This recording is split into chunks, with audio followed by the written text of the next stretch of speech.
शांति। अनुभव मोती के अगले सत्र में आप सभी का बहुत-बहुत स्वागत है। बाबा के बहुत सुंदर-सुंदर रत्नों का हम अनुभव सुन रहे हैं और इस गाथा को आगे बढ़ाने के लिए आज हमारे साथ जुड़े हैं शकुंतला कोटकंडे माता जी। आप बाबा के बहुत पक्के और अच्छे बच्चे हैं, जो बहुत अच्छी तरह से ज्ञान में चल रहे हैं। आप बहुत सेवाधारी है, आपकी विशेषता है कि आप सदा खुश और सदा संतुष्ट रहते हैं। चाहे फिर अलौकिक परिवार से हो या लौकिक परिवार से हो, आप सदा संतुष्ट रहते हैं, आपकी खास विशेषता है, सदा हर्षित मुख रहते हैं। दूसरी आपकी विशेषता है कि लौकिक कारोबार के कारण कहिए आपका घूमना जब भी होता है, तो आप बाबा के घर के लिए आपको बहुत पसंद है कुछ-कुछ यूनिक चीज़ें लाना। जैसे तिलक रखने का हो या फ्लावर पॉट्स वगैरह हो, तो आपको बहुत पसंद है इसलिए आप बाबा के घर के लिए याद से याद सौगात लाते हैं और बहुत प्यार से, भावना से बाबा के घर को किस तरह से हम सजा सकते हैं, ये सोचते रहते हैं और एक-एक कोना बाबा के घर का सुशोभित करते हैं। और आप रेगुलर पंक्चुअल स्टूडेंट है। रोज मुरली में सुबह आप कभी पैदल, कभी रिक्शा से ऐसे आते हैं और अभी भी कोरोना के बाद भी गुरुवार, रविवार आप ज़रूर मुरली में पहुँचते हैं।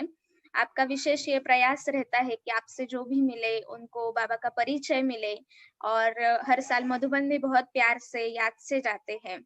तो इस प्रकार से बहुत सुंदर रत्न आज हमें लाभान्वित हुए हैं कि कैसे वो ज्ञान में आई, ज्ञान की कौन-सी बातें उनको अच्छी लगी, बाबा के घर की पालना कैसे मिली और कैसे सेवा में आगे बढ़े। तो कोटकोंडे माता जी हमारे सामने रखेंगे कि किस प्रकार से वो ज्ञान में आए। ओम शांति।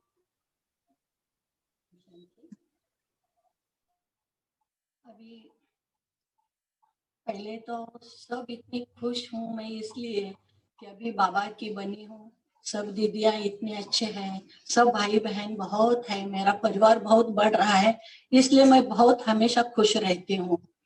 और ज्ञान में कैसे आए तो पहले तो कुछ मुझे तो पता ही नहीं था कि क्या है क्या नहीं, क्योंकि पहले जैसा एक अपना संसार होता है, अपना एक घर हरा भरा रहता है, उसमें माँ बाप रहते हैं, अपना साथी रहता है, ऐसा घर पूरा परिवार भरा रहता है, तभी कुछ मालूम नहीं पड़ता है क्योंकि अपने से भी बड़े लोग होते हैं, अपने ऊपर कोई जिम्मेदारी नहीं रहती है। थोड़े थोड़े दिन में अपना परिवार एक एक करके हमें छोड़ के चले जाते हैं, तो बिल्कुल हम अकेले पड़ जाते हैं। तभी हमें बहुत ऐसा ये महसूस होता है कि अभी इस दुनिया में हमारा कोई नहीं है, तो क्या करें, अभी किसके लिए जिए हम लोग।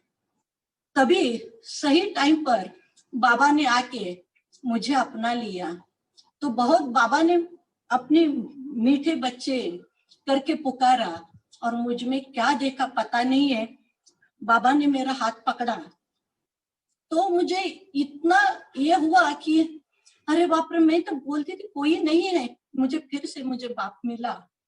और बाबा का मैं बहुत धन्यवाद शुक्रिया करती हूँ, क्यों सही वक्त पे बाबा ने मुझे पहचाना और अपना बना लिया। तो अभी फिर बाबा का परिचय होने से मुझे बहुत सुकून मिला, तो मैं थोड़ी बहुत ये हो गई, ठीक हो गए। तो बाद में जो एक अपनी ये है वर्षा दीदी, उन्होंने हमेशा मुझे कहती थे कि आप आ जाओ ना, जरा ये करो, अपना पहचान देती हूँ मैं, बाबा का परिचय देती हूँ, आज हमेशा बुलाते थे। तो एक दिन मैं उनके साथ गई, उन्होंने मुझे थोड़ा बहुत समझाया, तभी मैं इतनी समझ में नहीं आई थी कि क्या है, क्योंकि परिवार से जुड़ गई थी ना मैं। तो बाद में जब परिवार का सब साथी छोड़ के जाते हैं तो अकेलापन महसूस होता है। मैं बहुत परेशान थी, तो मैं मायके चली गई, मायके से मेरे बहन के यहाँ चली गई। तो मेरे बहन को, वो भी ओम शांति में है, बाबा की बच्ची बनी हुई है, तो उन्होंने मुझे कहा, मैं बड़ी दीदी हूँ उनकी, तो चलो मेरे साथ हमारे दीदी के पास। दीदी के पास चले जाने के बाद वहां पे मैं दीदी से देख के ही इतनी रोने लगी, बहुत रो लिया मैंने। दीदी ने तब तक कुछ भी नहीं बात की मुझसे। बाद में मैं रोने से रुक गई, तो दीदी ने कहा, अभी आपने इतना रो लिया, अभी रो लो जितना है आपके अंदर, इसके बाद तुम कभी भी नहीं रोएगी, हमेशा मुस्कुराती रहेगी, ऐसे दीदी ने कहा। तो सच्ची बात, उन्होंने जो ऐसे मुझे समझाने रहे कि देखो अपना ये ऐसा ही पाठ होता है, हम नाटक ये करते हैं, अपना पाठ रहता है, हर एक को आना ही पड़ता है। आज देखो ना, बाहर जाते हैं तो भी सभी लोग हम एक साथ तो नहीं चल सकते, कोई कहेंगे ठहरो ना, मैं थोड़ी देर के लिए आती हूँ। और हम गांव भी जाते हैं तो गाड़ी में कितने लोग बैठते हैं, हर एक का गांव अपना अपना होता है, तो हर एक अलग अलग स्टेशन पर उतरते हैं। ऐसा ही अपना जीवन है, तो इसलिए अभी कभी रोना नहीं। अब जो भी बाबा के बच्चे हैं, तो एक दिन सभी को तो जाना है, मगर अपना अभी काम पूरा नहीं हुआ है। जो गए उनका पार्ट उतना ही था, वो उतना ही था। एक दिन हमें भी जाना है, आपका भी अभी बहुत काम बचा है। तो वो ऐसी बातें करती थी, मुझे थोड़ा थोड़ा बहुत अच्छा लग रहा था, थोड़ा थोड़ा बहुत अच्छा लग रहा, थोड़ा सा जीने की उम्मीद बढ़ रही। तो मेरे बहन को उन्होंने कहा, ये तो दैवी गुण वाले हैं, बहुत अच्छे हैं आपकी बहन, इनके हम लोग बाबा के पास लेके जाएंगे मधुबन के लिए, ऐसे कहा उन्होंने उसी दिन। तो मैं 1-2 दिन रुक के फिर पुणे में आ गई। मेरे बहन ने कहा, आप अभी वहां पे जाती हो तो वहां पे सेंटर ज्वाइन करो, क्योंकि बाबा के पास जाने के लिए आपको थोड़ा तो कुछ तो समझ आनी चाहिए। तो मैंने कहा ठीक है, मैं ढूंढ लेती हूँ। तो मैंने मेरे बेटे को कहा, अरे सेंटर जाने के लिए मुझे कहा है, मुझे तो पता नहीं कहाँ पे क्या है। उन्होंने व्हाट्सएप किसी के ऊपर मैप पे देख लिया, मम्मी चिंचोड़ पे है, ऐसे कहा। तो मैंने चिंचोड़ की तरफ जा रही, तो उसी को ढूंढ भी निकाला। वो क्या गावड़े पेट्रोल पंप कहते ना, बहुत दूर था। एक दिन जाके आ गए, बाद में मैंने सोचा इतने दूर तो मैं नहीं जा सकूंगी, तो क्या करूं अब मैं। तो हमारे बिल्डिंग में से एक ने कहा कि आपकी बिल्डिंग में से एक है, वो जाती है, देखो चिंचोड़ में है सेंटर, उसका नाम है पवार माता। तो मैं सुबह में ऐसे घूमने निकली, तो जा रही थी सामने, उनके पीछे दौड़ी मैं और कहा, आप कहाँ जा रहे हो। वो बोली, मैं सेंटर पर जा रही हूँ। मैं बोले, आपके साथ आऊं, मुझे भी दिखाओगे। क्यों नहीं, चलो आ जाओ। तब मैं सेंटर के आ गई, केशव नगर में था। तो आ गई, मैंने कहा मैं कल से आऊंगी, अभी तो मैंने फ्रेश भी नहीं हुआ, मैं नहीं आऊंगी। अरे नहीं नहीं, आप मन से बहुत है तो आके बैठो, कुछ नहीं होता है। मैं बैठ गई वहां पे। बैठने के बाद ढेर सारे भाई बहन बैठे थे, ये हमारे अश्विनी दीदी थे वहां पे। तो मैं ऐसी बिल्कुल घबराती हुई बैठ गई वहां पे। दीदी ने यहाँ से, कितना वो तो हॉल बड़ा है केशव नगर का, दीदी ने वहां से देखा, माता जी आप नए हो, ऐसे मुझसे बात की। मुझे इतना अच्छा लगा, अरे मुझे पहचान लिया। और सच बात करके, हमारी जो अश्विनी दीदी है बहुत हंसमुख है, उनको देख के मुझे उसमें मेरी ममता जाग उठी, मेरी माँ जैसे मुझे वो नजर आ गई उसी में। तो मुझे बहुत सुकून मिल गया। और हर दिन बाबा की मुरली में इतनी अच्छी बातें बताते हैं, और हंस के, हाँ फिर कल आना कल आना, इसलिए मुझे लगा हो गया इससे। फिर इतने भाई बहने बैठती है, ये अपना परिवार है, ये अपना परिचय करके दिया। अरे हाँ, मेरा तो छोटा परिवार था, अभी तो कितना बड़ा मेरा परिवार हो गए। इसमें कोई डॉक्टर्स है, इंजीनियर्स है, और कोई माताएं भी इतने अच्छे हैं। तो बहुत सारे मिल गए। मैं बोले, अरे वाह, बाबा ने तो सभी कितनी तैयारी कर ली, डॉक्टर भी साथ में रखे, इतने माता जी है, इतने भाई लोग हैं। मुझे कभी मैंने सोचा नहीं था इतना बड़ा मेरा परिवार भी होगा। तो मुझे बहुत अच्छा लगने लगा। और हमारी दीदी, तुम्हाला बरं वाटतं, अच्छा लगता है, हमेशा बताए, ये पूछेगी। मुझे बहुत अच्छा लगता था, इतने हंस के बातें करती थी, ऐसे लगा यही मेरा घर है, यही मेरा परिवार है, अभी मुझे डरने की कोई बात नहीं है। तो मुझे हिम्मत आने लगी। और बाबा का जो है, मैं इसको, मुझे मधुबन लेके गई यहाँ से ना, तो जाने के बाद में वहां पे घबरा गई। मुझे हमेशा खाने के लिए पीने के लिए कुछ तो नजदीक रखना चाहिए, तो मेरे पास नहीं। वो पांडव भवन इधर उधर घुमाने के लिए सभी लोग मुझे लेके गए। तो मेरी बहन थी उसी में। मैंने मन में कहा, अरे मुझे तो अभी बहुत प्यास लगी है, मैं क्या करूं, साथ में बोतल भी नहीं लाई। तभी से एक बाबा, माता जी आप तो पानी ले लो। मैं तो ऐसे तंग हो गया, अरे मेरे मन में की बात कैसे इसको मालूम पड़ी कि मुझे पानी का ग्लास, मुझे बहुत ऐसा ये हो गया कि बाप रे, बाबा तो है मेरे साथ ही है। बाद में और थोड़े घूमने, दिन भर घूमी घूमी, थोड़ी सी भूख लग रही थी, तो बोले अभी खाने के लिए तो मैंने कुछ नहीं लाया, अभी क्या करूं? तो हमारी दीदी ने कहा वहां पे सब अभी ऊपर जाके नाश्ता है, चाय भी कर लो। अरे मुझे ऐसा लगा मैंने तो किसी से बात भी नहीं करके मेरे मन की बातें कैसे समझ लेते हैं और आगे बढ़ते हैं।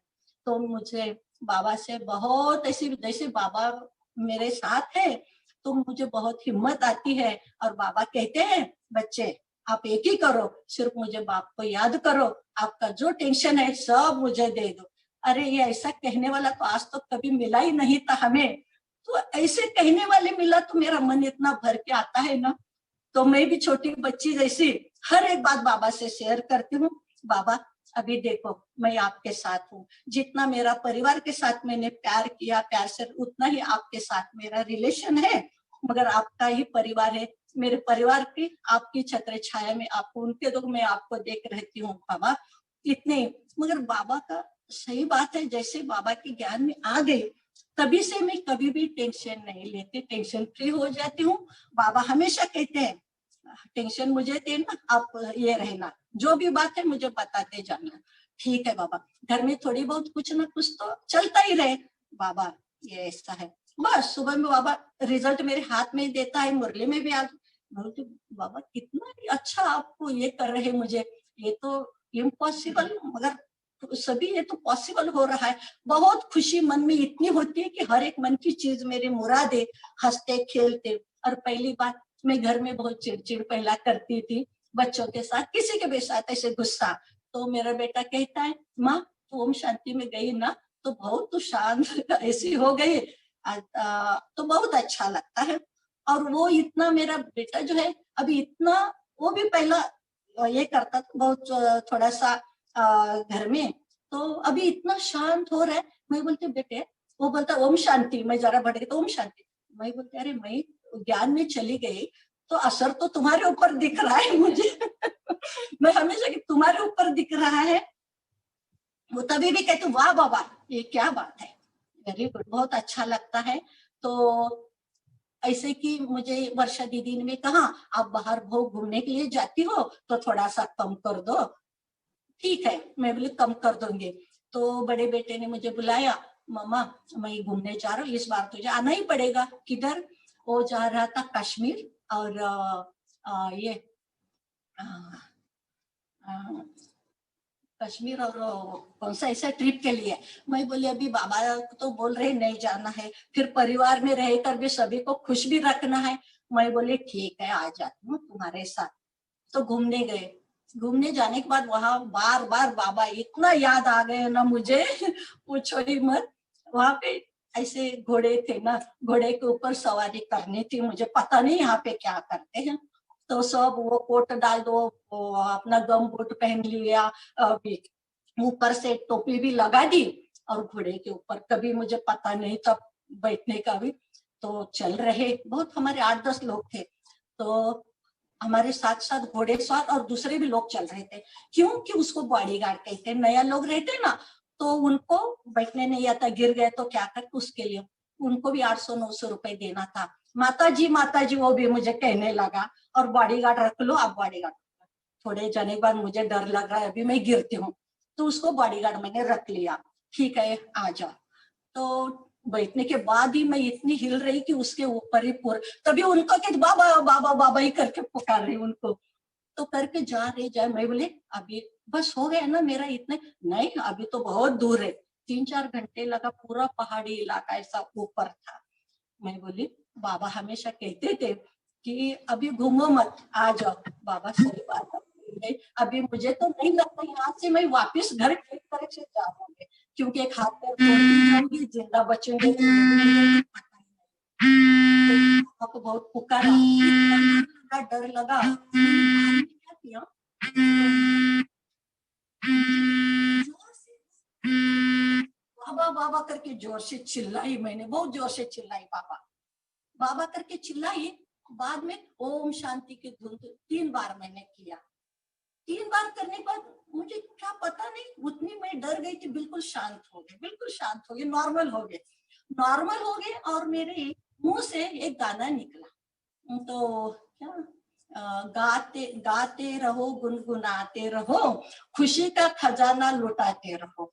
तो इतना अच्छा लगा और डर मेरा भाग गया। वो जो घोड़े में था ना मेरे साथी वहां पे, तो वो बोल रहा है, माता जी क्या गाना गाया आपने। वो भी गुनगुनाने लगे, वाह खुशी का खजाना लुटाते रहो, खुशी का खजाना। सभी लोग वही गा रहे थे। मैं बोली वाह बाबा, कैसे करके मैंने ऊपर पहुंच गए। पहुंच जाने के बाद सभी लोग बोल रहे अभी नीचे उतरते तो बहुत डेंजर है। मैं तो बोली अभी सिर के ऊपर मैं तो बचूंगी नहीं। मगर बाबा से क्या, बाबा अभी एक ही बार देखो ना, ऐसा तो है, डर तो लगे, आसानी से देखो कैसे मुझे पार करवाते हो। तो जब जितना घोड़े साथ में पकड़ के उसके ऊपर मेरा सब बोझा डाल के ऊपर आ गई, तो उतरते वक्त बहुत डेंजर था। तो मुझे बाबा को बस इतना ही मैंने मन से कहा, बाबा देखो अभी कैसे पार करते हो आप, फिर मैं इधर नहीं आऊंगी, ठीक है। तो उतर तो कैसे चमत्कार हुआ। रास्ता बिल्कुल उसी को मैंने हाथ भी नहीं लगाया, अकेली बैठ गई। और उन्होंने सिर्फ कहा पीछे झुक जाओ, पीछे झुक जाओ करेगा, ऐसे नीचे आता है ना करके इतनी जल्दी मैं नीचे आ गई। मुझे पता ही नहीं चला कि मैं 4 घंटा कैसे नीचे आ गई इतने ऊपर से। सभी बोल रहे थे अरे हमें बहुत ये हुआ, तकलीफ हुआ और हमें बहुत डर लग रहा था। मैंने कहा अरे इतने जल्दी नीचे आ गए, मुझे तो डर बिल्कुल ही नहीं लगा। तो ऐसे बाबा हमेशा साथ रहते हैं। और बाबा का बहुत मुझे ये है कि बाबा है इसलिए तो मैं आज यहाँ पे हूँ। और बाबा ने अपने कितनी ये करते हैं, अपनी स्तुति करते हैं, कितनी बातों से हमें बताते हैं अपने मुंह से, फूल बरसो या हीरे ये करो, पत्थर नहीं करना है किसी के। अपना झलक से पहचानना चाहिए कि ये किसके है, अपनी सूरत से सब कुछ पहचानते हैं। तो बाबा बताते, इसलिए हम वही करते हैं। बाबा सच्ची बताते हैं कि किसी का बुरा करे सोचना ये अपने इधर में नहीं है। तो इसलिए हम सदा ही खुश रहते हैं, बाबा जो बोलते हैं वही हम करते हैं। और इतने प्यार से समझाते हैं बाबा हमारे लिए। बोलते हैं ना बच्चे, मैं आपके लिए बागवान भी हूँ, धोबी भी हूँ। ऐसे लगता है अरे हमने आपने भी इतनी मीठी बातें नहीं की, बाबा इतने हमें समझाते हैं, कितनी प्यार करते हैं। तो बहुत बाबा से हमें ये होती है कि ऐसे मन भर के आता है, बहुत अच्छा लगता है। और बाबा एक हमेशा कहते हैं जिसके पुरुषार्थ और जिसका निश्चय एक बाबा से है, बाबा बाबा से सिर्फ आप देखते रहो, बाकी सब मैं देख लूंगा। सच्ची बात है, बाबा कहते जो पूरा ये करते हैं एक ही बाबा से प्यार से और अपनी इससे अपने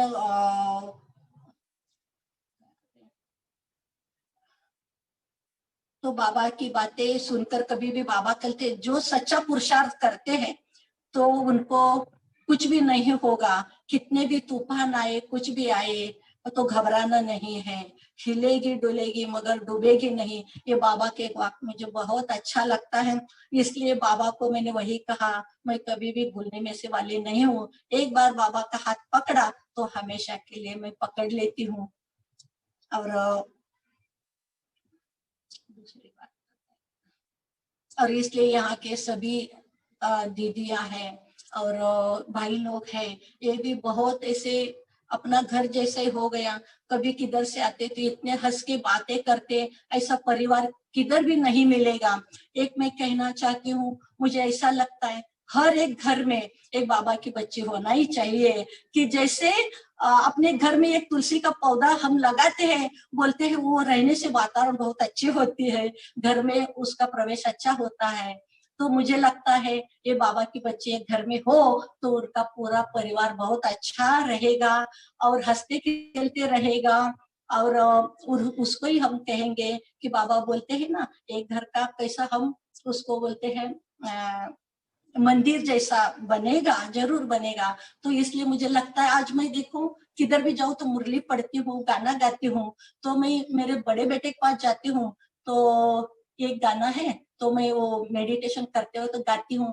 तो मेरी पोती भी वो गा लेती है। मेरा बेटा कहता है मम्मा इसको ये गाना बहुत अच्छा लगता है।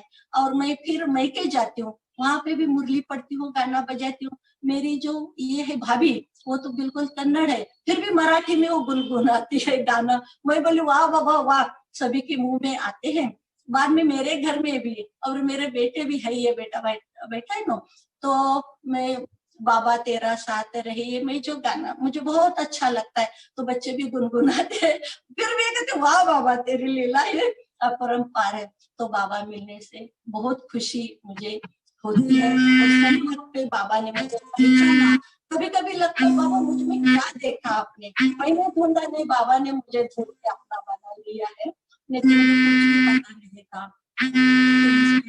बाबा का दिल से शुक्रिया, कितना बाबा को धन्यवाद दे दूं, ये तो मुझे। और हमेशा मुझे एक बात कहनी, फिर मधुबन जाते हैं तो मुझे हमेशा कभी भी दीदी पूछते आना है, मेरा हाथ ऊपर ही रहता है हमेशा। एक बार दीदी ने कहा क्यों बार बार आप ही दूसरे को जाने के लिए नहीं कहोगे, तो इस बार आपको नहीं, फिर ठीक है। दूसरी बार फिर दीदी ने पूछा जाना है, वो मुझे हाथ नहीं उठाया। दीदी कहते क्यों आपको जाना नहीं है, मैं बोले क्यों आप ही बोलते हो बार बार तुम ही हाथ उठाते हो, उन लोगों को नहीं जाना है। तो हमेशा दीदी जब भी कहेगी मैं मधुबन जाती हूँ, ऐसा लगता है कि मेरा मायका है, मुझे जाने में बहुत वहां पे खुशी मिलती है। ऐसा लगता है महीने के बाद भी मुझे बुलाओ तो भी मैं आ जाऊंगी। क्यों बाबा, मैं बाबा को देखती हूँ, बाबा मेरा पूरा परिवार देख लेते हैं, जहाँ भी है सब खुश है। ऐसा लगता है बाबा का परिवार सभी खुशी है। इसलिए यही कहूंगी हर घर में एक बाबा की बच्ची होना ही चाहिए। तो देखो सभी कितने मजे से खुशी में रहेंगे। और ऐसा कहने वाला फिर कोई नहीं है कि आपके सब परेशानी मुझे दे दो, मुझे रात को पोता मिल दे दो, आप खुशी से रहना, सिर्फ मुझे बताते चले। तो बाबा यही है कि वो हमेशा तो सभी को धन्यवाद देती हूँ।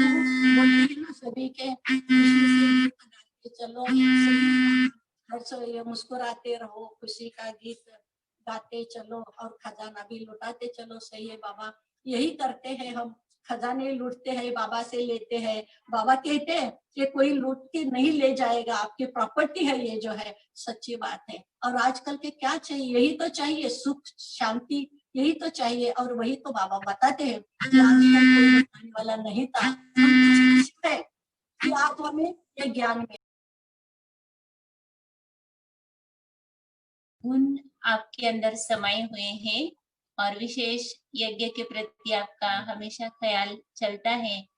यज्ञ की आवश्यकताओं को समझ करके उसकी कैसे पूर्ति करे, इसी खोज में या सोच में आप सदा रहते हैं। तो यज्ञ के प्रति आपका जो एक एक संकल्प चलता है, तो उसका भी पदम गुना बाबा आपको रिटर्न देता है।